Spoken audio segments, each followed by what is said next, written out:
Hello friends, यहाँ triangle के बारे में कुछ बातें लिखी हुई हैं जिनके जिनके ऊपर हम बात करेंगे। ठीक है, तो ज़्यादा देर ना करते हुए हम लोग स्टार्ट करते हैं। ठीक है, तो सबसे पहली बात कि ट्रायंगल होता क्या है यही समझ लेते हैं। आखिर ट्रायंगल होता कैसे पहचानेंगे कि ये ट्रायंगल है। तो ट्रायंगल में सीधी सी बात होती है, ट्रायंगल में थ्री साइड्स का close figure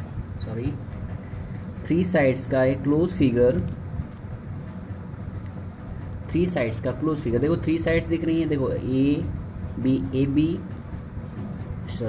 B C A B C सी है। ठीक है, थ्री साइड्स का एक क्लोज फिगर, जिससे थ्री साइड्स का एक क्लोज फिगर जो है ट्रायंगल कहलाता है। ठीक है, ट्रायंगल में थ्री साइड्स होंगी, थ्री एंगल्स होंगे एंड थ्री वर्टेक्स होंगे। ठीक है, ट्रायंगल को हिंदी में त्रिभुज भी कहते हैं, है ना। और साइड्स भुजा, ये तो सभी को पता होगा, एंगल कोण बोलते हैं। तो अभी इनके प्रकार होते हैं, इनके टाइप्स होते हैं। इक्विलेटरल ट्रायंगल, जिसे हम हिंदी में समबाहु त्रिभुज कहते हैं। इक्विलेटरल ट्रायंगल की बात की जाएगी तो इसके बारे में ज़्यादा सोचना नहीं है। इक्विलेटरल मतलब इक्वल से बना है, इक्वल से। तो इक्विलेटरल ट्रायंगल इक्वल से बना है, तो इसका मतलब ये हुआ कि इसकी सभी साइड्स इक्वल होंगी। ए बी सी, क्या सभी साइड इसकी इक्वल होंगी? All sides are equal, sides are equal. ठीक, सभी साइड्स इक्वल होंगी, इसीलिए इक्विलेटरल ट्रायंगल है। ठीक है, इक्विलेटरल ट्रायंगल में अगर बात की जाएगी, जो पर एंगल होता है ये 60 डिग्री का होता है।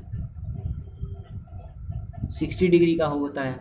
क्यों? क्योंकि ट्रायंगल में एंगल का जो सम होता है, ट्रायंगल्स में एंगल का सम होता है इक्वल टू 180 डिग्री होता है। ठीक है, ट्रायंगल में एंगल का जो सम होता है वो 180 डिग्री होता है। इसीलिए अब थ्री एंगल्स हैं, इसलिए थ्री पार्ट्स में डिवाइड कर दिया, 60 डिग्री का पर एंगल आ जाएगा। अभी यहाँ पे पेरीमीटर की अगर बात की जाएगी तो पेरीमीटर के लिए एक बेसिक फॉर्मूला होता है जो सभी पॉलीगॉन में अप्लाई किया जाता है। जैसे कि पेरीमीटर होता है sum of all sides. Sum of all sides करेंगे, अगर साइड यहाँ पे ए रहेगी तो ये भी ए होगी, ये भी ए होगी, मतलब तीनों साइड हमारी ए ही रहेंगी। ठीक है, तो हमारी पेरीमीटर हो जाएगा a plus a is equal to हो जाएगा 3a। क्या ये इतनी बार समझ में आ गई? अच्छा, यहीं पे अगर हम एरिया की बात की जाएगी तो एरिया के लिए इसमें फॉर्मूला होता है √3/4 साइड स्क्वायर। क्या होता है? √3/4 साइड स्क्वायर। ये आप लोगों को याद रखना है। ठीक है, आगे चलते हैं। आगे होता है आइसोस्केलस ट्रायंगल या फिर समद्विबाहु त्रिभुज, समद्विबाहु और आइसोस्केलस। तो इसका मतलब ये हुआ कि इसमें कोई दो साइड्स आपस में इक्वल होंगी। ए बी और ए सी अगर आपस में इक्वल हो जाएंगी तो कोई साइड इक्वल नहीं होगी। ठीक है, मान लीजिए कि ए बी साइड ए है तो ए सी भी ए होगी और हमारी बी सी जो है वो बी होगी। ठीक है, तो इसमें कहेंगे any two sides are equal. ठीक है, any two sides are equal. तो जब दो साइड्स इक्वल हो जाएंगी तो इसमें पेरीमीटर जब लगाया जाएगा तो पेरीमीटर के लिए फॉर्मूला होता है सम ऑफ ऑल साइड्स।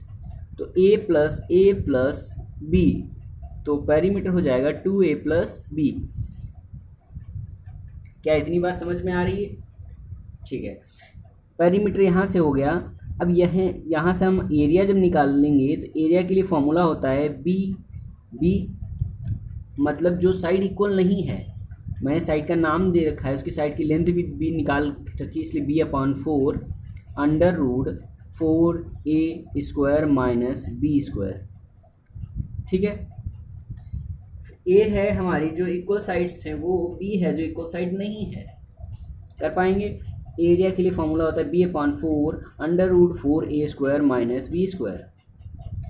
अगर यहीं पे देखा जाए कि वर्टेक्स ए से बी सी पर परपेंडिकुलर ड्रॉप कर दे, परपेंडिकुलर ड्रॉप करने का मतलब हुआ कि 90 डिग्री के एंगल बनेंगे। ठीक है, 90 डिग्री के एंगल बनेंगे। तो परपेंडिकुलर जब ड्रॉप कर दिया तो क्या ये एक हाइट का काम करेगी यहाँ पे।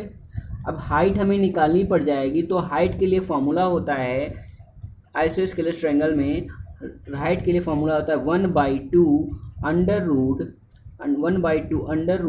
4a² minus b²।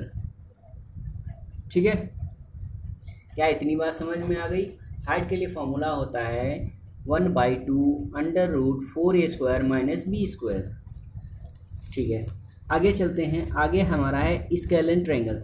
Scalene triangle में, स्केलेन ट्रायंगल या विषम बाहु, सॉरी यहाँ पे लिखना है विषम बाहु त्रिभुज। ठीक है, विषम बाहु त्रिभुज। तो विषम बाहु त्रिभुज है, इसका मतलब ये हुआ कि इसमें कोई भी साइड इक्वल नहीं है। ए बी और सी, नामकरण कर दो इनका ए बी सी। ठीक है, तो अगर एक साइड ए है, दूसरी बी रहेगी, तीसरी सी रहेगी, तो ए बी सी इनकी साइड्स हो जाएंगी। ठीक है, अभी यहाँ पे क्या करेंगे, तो यहाँ पे no sides, no one sides is equal, कोई भी साइड इक्वल नहीं होगी। यहाँ पे हम लोग क्या करते हैं, पेरीमीटर अगर बात की जाएगी तो a प्लस बी प्लस सी हो जाएगा। होगा या नहीं होगा, बोला था मैंने सम ऑफ ऑल साइड्स करेंगे तो a प्लस बी प्लस सी हो जाएगा, नहीं होगा।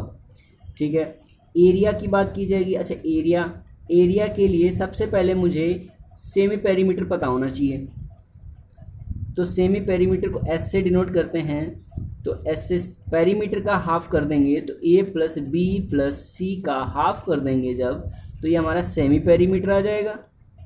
सेमी पेरीमीटर पता हो गया, तो एरिया के लिए फॉर्मूला होता है, sorry, under root s bracket s minus a, जो साइड हमारी है, s minus b s minus c. ठीक है, क्या यहाँ तक बात समझ में आ गई। स्केलेन ट्रायंगल में एरिया निकालने के लिए under root s bracket s minus a s minus b s minus c होता है। जो s होता है वो हमारा सेमी पेरीमीटर होता है। पेरीमीटर आपको निकालना पता है, सम ऑफ ऑल साइड्स किया जाता है। ठीक है, यहाँ तक सभी को समझ में आ गया। थोड़ा आगे चलते हैं। आगे लिखा हुआ है right angle triangle. Right angle triangle corner में लिखा हुआ है समकोण त्रिभुज।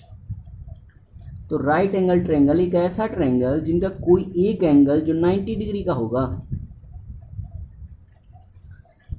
राइट एंगल ट्रायंगल में कोई एक एंगल जो 90 डिग्री का होगा।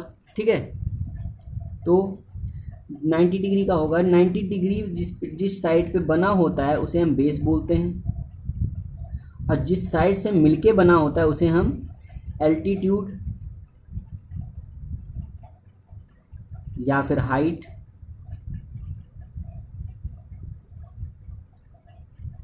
या फिर पेरीमीटर बोलते हैं। सॉरी, पेरीमीटर बोल रहे हैं, परपेंडिकुलर, सॉरी माय मिस्टेक।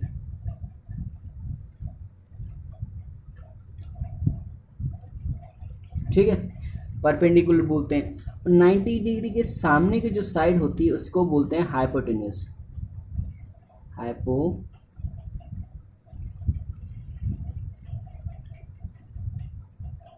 ठीक है, 90 डिग्री का जो सामने की साइड होती है उसे हम बोलते हैं हाइपोटेन्यूस।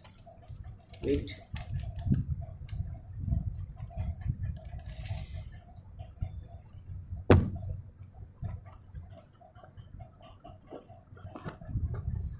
समझे, हाइपोटेन्यूस बोलते हैं। हाइपोटेन्यूस इसको बोलते हैं 90 डिग्री के सामने की साइड होती है उसे हाइपोटेन्यूस बोलते हैं। तो यहाँ पे हम लोग क्या करेंगे, मैंने आपको ये सब क्यों बताया, सॉरी इस कैपिटल में, बेस, परपेंडिकुलर, एल्टीट्यूड या फिर हाइट एक ही बात होती है। हाइपोटेन्यूस 90 डिग्री सामने की जो साइड होती है सबसे लंबी साइड होती है,